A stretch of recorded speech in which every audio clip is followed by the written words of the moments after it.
오늘 본문은 예수께서 변화산에서 제자들과 함께 있다가 내려오신 그 이후의 얘기하고 있습니다. 예수께서 이제 남아있는 사람들한테 왔는데 거기서 제자들이 서기관들과 변론, 즉 논쟁이 있는 걸 이렇게 목격하게 됩니다. 무엇 때문에 여기서 서로 논쟁이 일어났을까? 그 이유에 대해서는 오늘 그 귀신 들린 자의 아버지가 설명을 쭉 함으로 인해서 왜 어떤 변론이 일어나는지 쭉 나옵니다. 핵심은 그거죠. 내 아들이 귀신 들렸는데 당신의 제자들은 고치지 못하더이다. 이렇게 예수님한테 얘기를 합니다. 그 얘기를 들으시고 예수님께서 탄식을 하시죠. 믿음이 없는 세대요. 이 믿음이 없는 세대라는 게 그 첫 번째 대상이 누굽니까? 제자들이죠. 그러면 예수님께서 왜 그 제자들한테, 물론 서기관들도 해당이 되고 또 예수를 따라다녔던 많은 사람들한테도 해당이 되지만 그 첫 번째 대상, 왜 믿음이 없는 세대여라고 하는 그 첫 번째 대상, 제자들한테 왜 이런 말씀을 하셨을까? 그 답은 이 앞부분에 나옵니다. 한 가지 예를 들자면 마가복음 6장 7절에서 13절은 어떤 내용이냐면 예수께서 12 제자를 파송을 보내는 겁니다. 둘씩 짝지어서. 그때 6장 7절에 이러한 얘기가 나옵니다. 더러운 귀신을 제어하는 권능을 주시고, 이렇게 얘기를 합니다. 그리고 마지막 13절에는 또 이런 내용이 나옵니다. 그들이 많은 귀신을 쫓아내며 많은 병자에게 기름을 발라 고치더라. 즉 오늘의 이 사건은 예수께서 제자들을 파송한 이후에 벌어진 사건입니다. 근데 분명히 거기에 보면은 제자들한테 귀신을 제어하는 권능을 주셨다. 그리고 실제로 제자들이 파송 나가서 많은 귀신을 쫓아내고 병자를 고쳤다라고 이렇게 얘기를 합니다. 마가복음 기자는.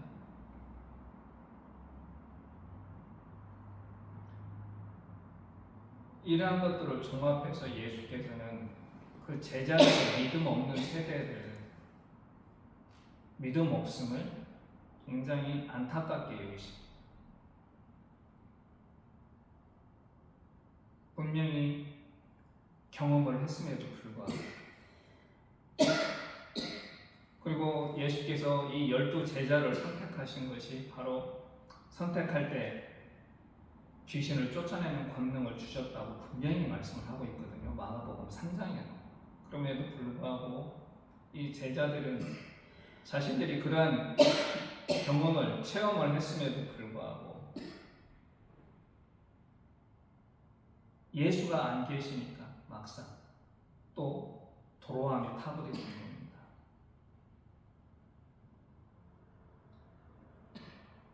참 이 대목을 보면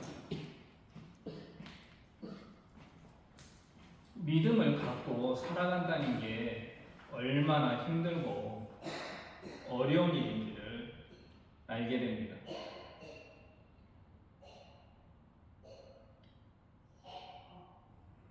(1998년도부터) 한국 기독교 목회자 협의회에서 매 5년마다 한 번씩 대한민국의 종교 현황에 대해서 조사를 하는 게 있습니다. 최근의 조사는 2022년도에 이루어졌습니다. 근데 그 조사에서 어떤 내용이 나왔냐면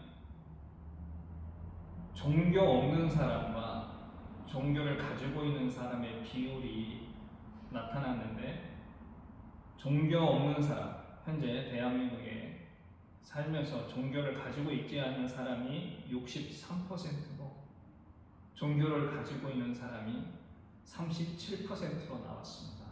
그 조사를 통해서 이 수치,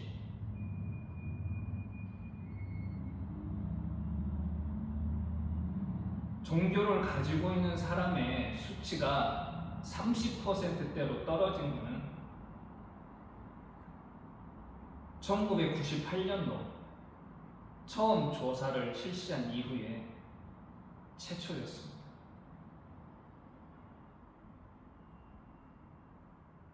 이 수치는 2017년도에 조사했던 것과 대비해서 10%가 감소를 한 수치입니다. 즉 그때는 종교를 가지고 있는 사람들이 대한민국에서 전 국민의 47%였다는 거죠. 근데 불과 5년 만에 종교인의 비율이 10%로 감소합니다.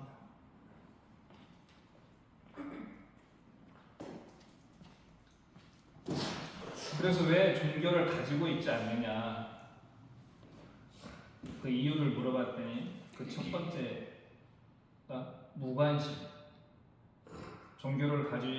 자기가 왜 종교를 안 가지고 있는지에 대한 첫 번째 이유가 무관심인데 그게 40%였고, 두 번째가 기존의 종교에 대해서 불신하거나 실망했다는, 그래서 내가 종교를 버렸다라고 대답한 사람이 28%였습니다. 이 중에서 굳이 개신교만 따지면, 카톨릭을 빼고 개신교만 따지면, 개신교인 중에서 무종교로 바뀐 사람들한테 그 이유를 물어봤더니 무관심은 35%였고 불신과 실망 때문에 개신교에서 무종교로 바뀌었다는 사람들이 퍼센테이지가 29%였습니다. 이걸 보면 지금 이 시대가 어떤 시대냐? 믿음이 부재하고 신앙이 부재한 시대라는 걸 우리가 알고 있습니다. 이 수치는 점점 줄어들 겁니다. 향후 5년, 2027년 조사에서는 과연 종교인이 몇 % 나올지 아마 30% 밑으로 혹시 떨어지지 않을까, 그런 생각을 좀 해봅니다. 이 조사에서 여담이지만 호감도 조사를 했습니다. 호감도 조사에서 불교가 20% 나왔는데 안타깝게도 기독교, 카톨릭과 합쳐서, 개신교 합쳐서 퍼센테이지가 불교의 20%를 넘지 못합니다.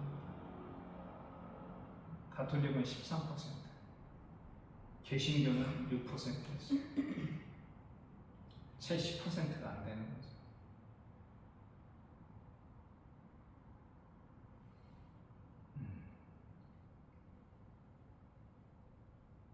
이렇듯 이게 얼마나 정확한지, 오차가 얼마나 있는지는 잘 모르겠지만 뭐 플러스 마이너스 5%겠죠. 지금 이 시대가 믿음을 가지고 살아간다는 게 그만큼 힘들다는 겁니다. 예수님과 함께 했었던 사람들도 예수님으로부터 믿음이 없는 세대라고 그렇게 지적을 받았는데, 하물며 지금 이 시대에 믿음을 갖고 살아간다는 게 결코 쉬운 얘기가 아니죠. 그럼 도대체 믿음이라는 건 뭐냐? 기독교에서 말하는 믿음이란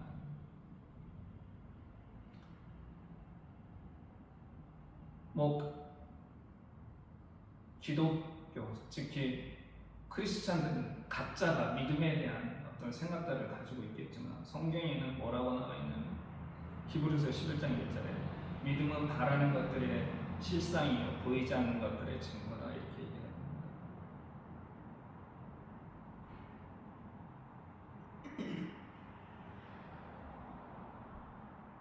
이걸 보면 믿음이라고 하는 것은 믿음의 성격은 현재형이면서도 미래형입니다. 즉 믿음이라고 하는 것은 지금 여기 내 삶의 자리에서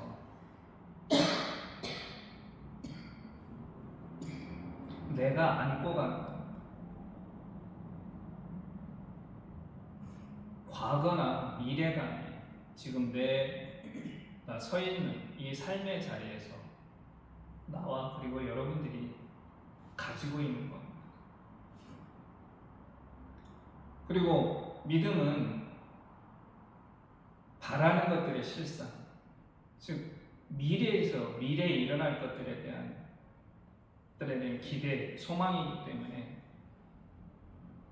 미래형이 되는 거죠. 지금 당장 이루어지진 않지만 이 히브리서 기자가 구체적으로 얘기하는 바라는 것들의 실상과 보이지 않는 것들의 증거라고 하는 것은 하나님 나라의 성취를 얘기를 합니다. 구체적으로 얘기를 하자면 그 하나님 나라라고 하는 것들이 우리 믿음 속에서 우리 믿음 가운데서 존재하는 거지 지금 현실 속에서 보이는 것은 아닌 거죠. 이것을 종합해보면 믿음이라고 하는 것은 무엇이다? 확신이다. 1%의 의심도 없는 눈꽃만큼의 의심도 없는 확신. 그게 바로 히브리서 기자가 말하는 믿음이라는 거죠. 또 이거와는 다르게 칼빈은 이렇게 얘기를 합니다. 예수 그리스도 안에서 주어진 은혜의 약속 위에 근거하여 우리 지성에 계시되고 성령에 의해 우리 마음에 날인되는 우리를 향한 하나님의 선한 뜻에 대한 굳건하고 확실한 지식, 이게 바로 믿음이라고 칼빈이 기독교 강의에서 그렇게 얘기를 합니다. 즉 칼빈은 믿음을 뭐라고 얘기하느냐? 믿음이라는 것은 아는 것이다 이렇게 얘기를 하는 겁니다. 마지막에 그렇게 나와 있죠. 하나님의 선한 뜻에 대한 굳건하고 확실한 지식. 즉 믿음은 아는 것이다.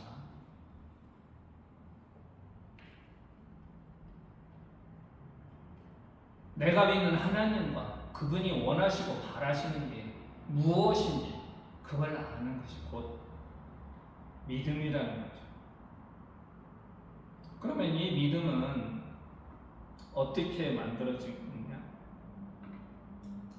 첫째, 들어야 됩니다. 로마서 10장 17절에 보면 이렇게 나와 있죠. 바울 사도는 이렇게 얘기를 합니다. 믿음은 들음에서 나며 들음은 그리스도의 말씀으로 말미암았느니라 이렇게 얘기를 하죠. 여기서 들음이란 말이 두 번 나오는데 첫 번째 들음, 이건 뭐냐? 선포 혹은 설교의 내용을 얘기를 하는 겁니다. 설교자나 선포자가 말하는 그 내용. 두 번째 들음은 뭐냐? 바로 선포 혹은 설교를 의미합니다. 근데 이 모든 것들이 뭘로 시작이 되느냐? 그리스도의 말씀. 여기서 그리스도의 말씀은 뭐냐? 복음을 선포하는 걸 얘기합니다. 하나님 나라가 이 땅에 임했다 라고 하는 그 복음. 즉 우리가 믿는 믿음이라고 하는 그 시작은 어디에서 시작이 되느냐? 바로 복음을 들으면서 시작이 된다라고 이렇게 바울 사도는 얘기를 하는 겁니다. 믿음을 형성하는 두 번째는 뭐냐? 보는 겁니다. 관찰. 이 본다는 것은 우리가 생각하고 추론하고 판단하고 결정하는 모든 지적 활동의 시작이 되는 겁니다.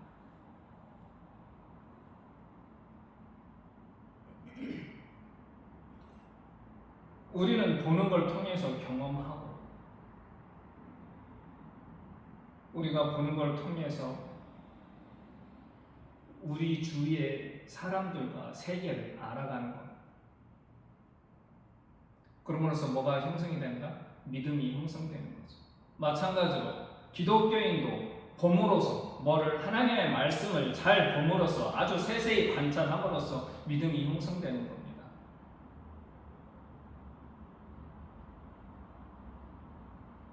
그걸 잘 보여주는 사람들이 저는 누누이 얘기하지만 사도행전에 나오는 베레아 사람들이라고 생각을 합니다. 그들은 날마다 성경을 상고했다 이렇게 표현을 합니다. 즉 말씀을 정말 세세히 봤다는 거죠. 그리고 생각을 했다는 겁니다. 읽기와 묵상을 매일 했다는 겁니다. 이게 바로 믿음을 형성하는 방법인 것이죠. 무슨 거창한 방법이 있는 게 아니라 우리의 예수 그리스도의 복음을 듣고 또 성서를 보면서 우리의 믿음이 형성이 돼 가는 겁니다.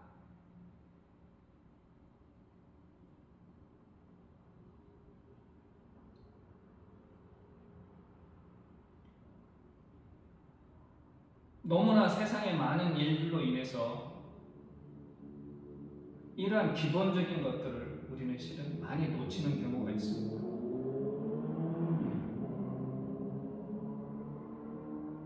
근데 중요한 건 우리의 믿음이 잘 형성이 되려면 이러한 일에 게으르면 안 된다는 겁니다. 그러면 우리의 믿음의 대상은 무엇이냐?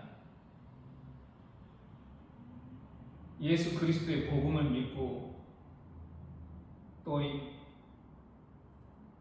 다른 여러 가지 성령님도 믿고 여러 가지가 있지만 유일하신 하나님을 믿는 것, 이게 제일 우선순위가 되는 겁니다. 신명기 6장 4절에 이런 말이 있죠. 이스라엘아 들으라. 우리 하나님 여호와는 오직 유일한 여호와시니. 즉 우리가 믿고 있는 그 하나님이 유일한 신이라고 하는 그 유일신앙, 이게 바로 우리 첫 번째 믿음의 대상이 되는 겁니다. 목적이 되는 거고. 제가 좀 전에 종교 현황 조사에 대해서 이렇게 말씀을 드렸는데 기독교인들한테 물어봤습니다. 이 유일 신앙에 대해서, 즉 하나님이 오직 이 세상에 존재하는 유일한 신이냐라고 하는 그거를 질문을 했을 때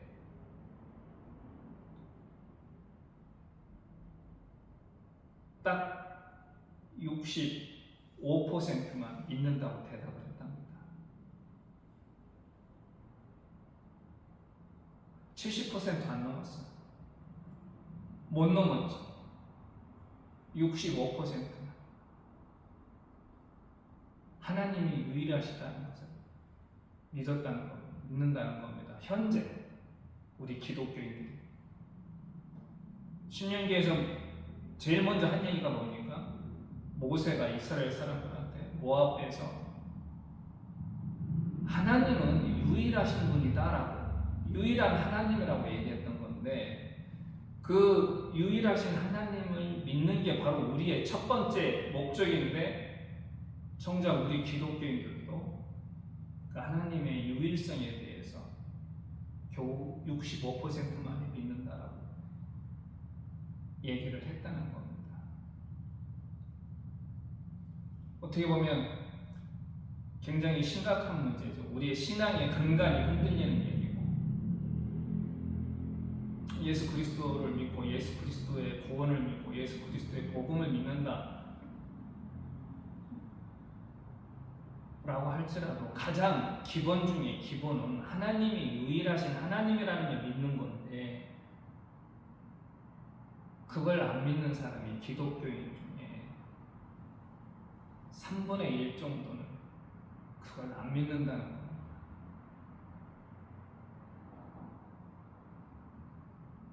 어떻게 보면 굉장히 충격적이고 심각한 얘기죠. 두 번째로 우리가 믿는 건 무엇을 믿는 거냐? 하나님의 약속을 믿는 겁니다. 프라미스가 아니에요. 여기서 말하는 약속은 커버넌트입니다. 이 커버넌트라고 하는 것은 상호 계약을 의미합니다. 하나님과 우리한테 맺은 계약, 하나님이 우리한테 해주신 그 약속. 아까 칼빈이 뭐라고 얘기했습니까? 은혜의 약속 위에 근거하여 이렇게 했죠. 약속. 즉 하나님께서 우리한테 하신 그 약속.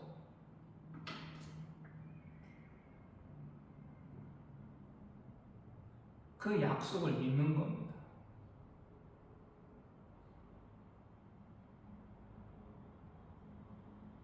구약에서도 보면 하나님께서 이스라엘 사람들한테 약속을 하시죠. 너희가 나의 말에 순종하면 네가 들어갈 그 땅에서 편안하게 잘 살 수 있다. 내가 너희를 지켜주실 것이다. 이게 바로 커버넌트입니다. 약속. 신약에 와서는 예수 그리스도께서 우리를 대신해서 우리의 죄 때문에 십자가에 달려 죽으시고 그 십자가에 달려 죽으신 예수 그리스도를 믿음으로 해서 우리가 구원을 얻고 영생에 들어간다 라고 하는 그 약속을 믿는 겁니다. 우리는 유일하신 하나님을 믿고 바로 하나님께서 우리한테 약속하신 이 약속을 우리가 믿는 겁니다. 이게 바로 기독교인들의 믿음의 대상이 되는 거죠. 근데 이 약속을 어긴다? 배신, 즉 계약을 파기한다? 그럼 그 결과는 뭡니까? 멸망인 거죠.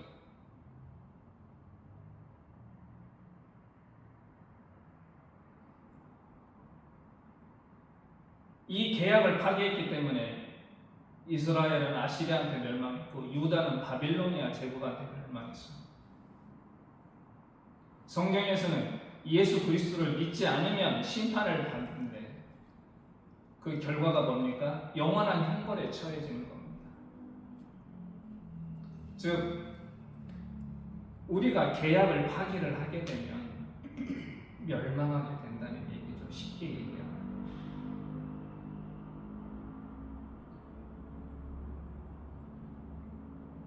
그러면 우리가 유일하신 하나님을 믿고 하나님께서 우리한테 하신 그 약속을 믿는다는 것을 그럼 우리가 어떻게 보여줘야 되겠습니까?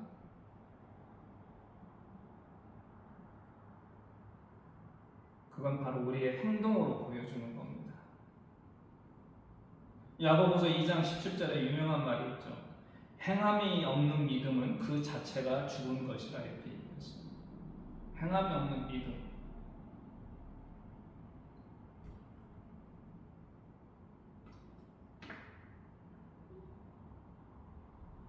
이 믿음을 뜻하는 단어가 있는데 히브리어로는 에무나라고 얘기를 합니다. 이 에무나를 헬라어로 옮긴 게 피스티스고 이걸 또 라틴어로 옮긴 게 피데스입니다.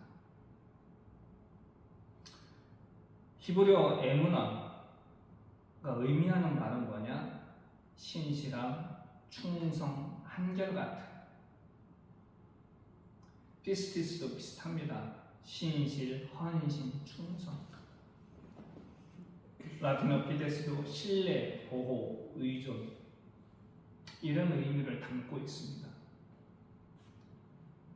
즉 성경이 말하는 믿음이라고 하는 것은 지적인 동의에다가 행동이 더해진 개념이고 거기다가 한 번에 그치는 믿음이 아니라 평생 동안 지켜나가는 그런 믿음을 얘기합니다. 이 에무나, 피스티스, 피데스가 갖고 있는 이 세 단어가 가지고 있는 그 의미는 바로 이러한 의미를 가지고 있다. 헬라어나 라틴어 속에는 헬라어나 라틴어 속에 드러나는 믿음이라고 하는 것은 어떤 이성적인 이성적으로 수용하는 것, 즉 지적인 동의가 필요하다는 것들이 들어가 있는데, 히브리어는 우리의 행동이 더해져. 그래서 이거를 결국에 합쳐보면 지금 제가 말씀드린 것처럼 지적인 동의에다가 행동이 더해지는 거고, 그리고 일순간에 끝나는 게 아니라 평생 동안 지켜가는 것, 이게 바로 성경이 얘기하고 있는 믿음이라는 것. 중요한 건 여기서 믿음이라는 것은 행동한다는 것. 행동한다는 것. 그러면 뭐를 해가는 것이냐? 두 가지죠. 하나님의 정의와 공의를 실현하는 겁니다. 이걸 구체적으로 얘기를 하는 건 뭐냐면, 가난하고 소외당하고 차별받는 사람들과 함께하고 그들의 편이 되어주는 것. 이게 바로 정의와 공의를 실현하는 거죠. 두 번째로는 세속에 물들지 않는 겁니다. 무슨 얘기냐? 세상의 가치관에 물들지 않고 또 세상의 행동 양식으로 자신을 더럽히지 않는 것. 즉 세상의 가치관, 즉 돈, 명예, 권력을 탐하지 않고 또 이러한 것을 얻기 위해서 불이나 불법을 저지르지 않는 것. 이게 바로 세속에 물들지 않는 것. 이게 바로 우리의 믿음을 행동으로 보여주는 겁니다. 아까 종교를 갖지 않고 기독교를 떠나는 두 번째 이유 중에 이유가 뭐였습니까? 기독교를 불신하고 실망해서 떠난다고 얘기했다고 하죠. 왜 그랬을까요? 이런 것들, 행함이 없기 때문에 그렇습니다. 입으로는 정의와 공의를 외치면서 기독권과 함께하고 그 기독교의 편에 서서 사회적 약자들을 외면하는, 또 청빙과 순종과 섬김을 얘기하면서 돈과 명예와 권력을 탐하는 그런 모습들, 이런 거에 실망해서 교회를 떠나게 되는 거죠.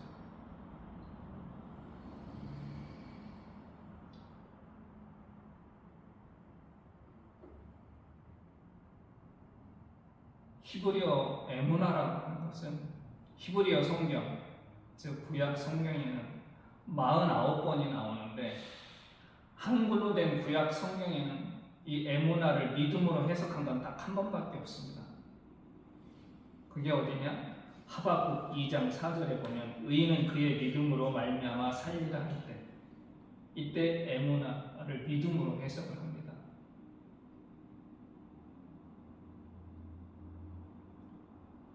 하지만 이 49번의 에무나를 총 종합을 해보면 아까 제가 말씀드렸던 그 에무나가 가지고 있는 그 의미, 신실, 충성, 한결같음이 그대로 들어있습니다. 이걸 종합해보면 우리의 믿음이라고 하는, 이 에무나라고 하는 것은 단기간 혹은 한 번에 얻을 수 있는 게 아니고 시간과 노력 그리고 비용을 들여야 얻을 수 있는 그런 가치들이라는 겁니다. 에무나가 담고 있는 그 가치라고 합니다. 이걸 잘 보여주는 사람이 누구였습니까? 아브라함이었죠. 아브라함이 하나님의 부르심을 받고 하란을 떠난 게 75세였습니다. 그리고 하나님이 약속하신 가나안 땅에 들어가서 그의 생을 마감한 게 175세였습니다. 즉 그는 100년 동안 하나님과 함께 했습니다. 잘 알다시피 아브라함한테 중간중간 여러 가지 위기도 있었죠.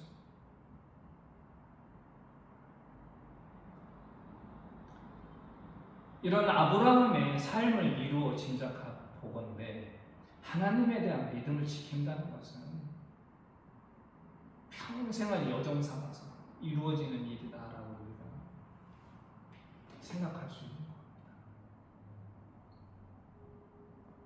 그러기에 하나님에 대한 믿음을 지켜나가는데 가장 필요한 게 뭡니까? 인내와 확신입니다.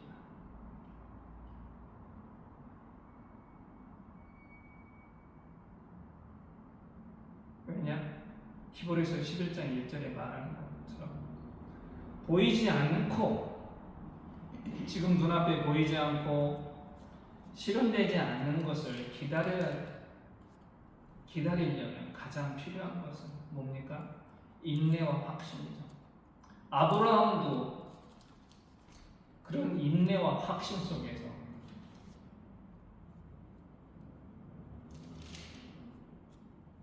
가나안 땅에 들어가서 그런 하나님의 약속을 인내와 확신 속에서 기다리며 살았던 겁니다.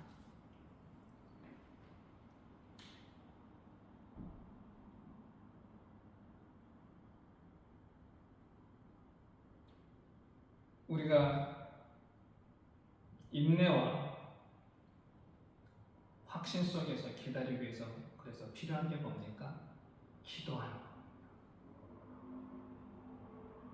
데살로니가서 5장에 보면 이런 얘기가 있죠. 범사에 감사하고 쉬지 말고 기도하고 항상 기뻐하라 이런 얘기가 나옵니다. 기뻐하고 감사하고 기도하는 것, 이걸 바울 사도는 뭐라고 얘기했습니까? 이게 바로 하나님의 뜻이다라고 얘기했습니다. 기도하는 것, 그게 바로 하나님의 뜻이라는 것.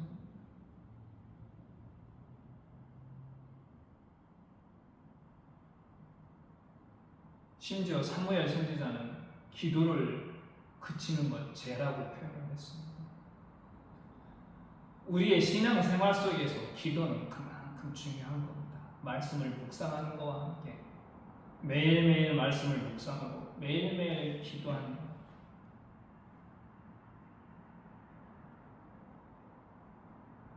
그 기도의 내용이 때로는 굉장히 치졸할지라도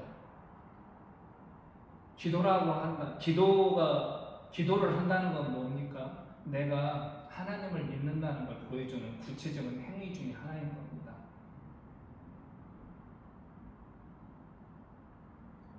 그리고 기도를 함으로써 우리가 끊임없이 하나님과의 관계가 계속 유지가 되는 겁니다. 이 어렵고 힘들고 험난한 시대에 우리의 믿음을 지켜나가는 길은 다른 데 있는 게 아니라 가장 기본은 말씀을 묵상하고 기도하면서 우리의 신앙을 유지하는 것입니다. 아무쪼록 우리의 이번 주 우리의 신앙과 우리의 믿음을 한번 좀 돌아보면서 다시 한번 나의 그동안에 내가 어떻게 하나님을 믿어왔는지 돌아보고 반성하는 그런 시간이 되었으면 좋겠습니다. 기도하겠습니다. 하나님 감사합니다. 주님의 은혜로 저희를 당신의 자녀로 삼아주시고 늘 기도할 수 있는 은혜를 내려주시면 감사합니다.